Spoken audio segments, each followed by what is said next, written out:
ci saranno le liste di partito, dei partiti di centrodestra, ci sarà un gruppo autonomista che ci sta aiutando in questa campagna elettorale, sarà una coalizione forte e coesa al servizio dei veneti.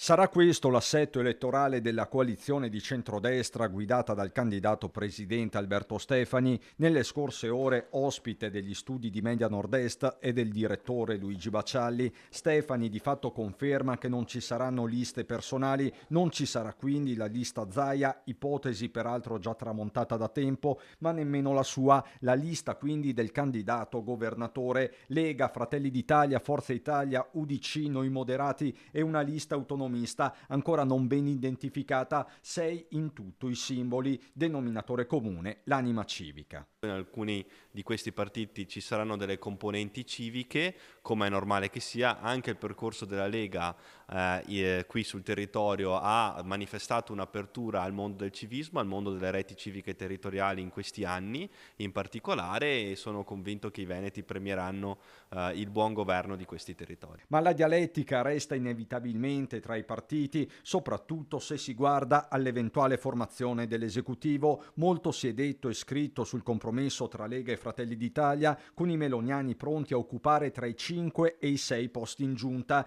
Di fronte a rumor e indiscrezioni, Stefani non si scompone e la spiega così. Ci sono delle trattative sugli assessorati, ma vi assicuro che tutte le componenti saranno proporzionalmente considerate all'interno della Giunta. Ovviamente terremo conto di quello che è il voto dei cittadini di questo territorio. Fratelli d'Italia giustamente avrà delle buone deleghe, così come le avrà la Lega, così come le avrà le altre componenti del centrodestra. L'architettura della nuova giunta ha molto a che fare anche con la sostanza. Lo stesso Stefani vuole un assessorato ad hoc solo per il sociale, ora trattato accanto alla sanità. È importante che ci siano persone distinte a seguire queste due componenti, perché sono due componenti fondamentali della Giunta, e soprattutto tenendo conto del contesto sociale e demografico in cui ci troviamo. Politiche sociali al centro, inevitabile, fa intendere Stefani, per chi ha fatto, come nel suo caso, anche il sindaco. Io tra l'altro ho fatto il sindaco durante il periodo del Covid